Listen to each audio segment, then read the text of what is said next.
بسم اللہ الرحمن الرحیم۔ خاموشی اختیار کر لینا دب جانے کی علامت نہیں، ترجیحات کا فرق ہے۔ ہر بات اور ہر بندہ جواب کا مستحق نہیں ہوتا۔ کبھی جو زندگی میں تھک جاؤ، کسی کو کانوں کان خبر نہ ہونے دینا۔ لوگ ٹوٹی ہوئی عمارت کی اینٹیں تک اٹھا کر لے جاتے ہیں۔ اکیلے ہی لڑنا پڑتی ہے زندگی کی لڑائی۔ لوگ صرف تسلی دیتے ہیں، ساتھ نہیں۔ دنیا میں کبھی کسی اچھے انسان کو تلاش مت کرنا، خود اچھے بن جانا۔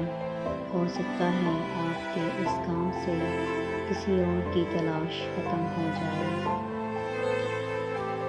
ضروری نہیں کہ سارے سبق کتابوں سے سیکھیں، کچھ سبق زندگی اور کچھ رشتے بھی سکھا دیتے ہیں۔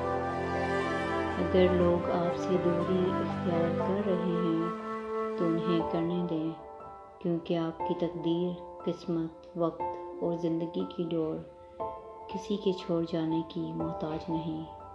پتہ نہیں ہم رب سے جڑنے کے لیے اپنے ٹوٹنے کا انتظار کیوں کرتے ہیں۔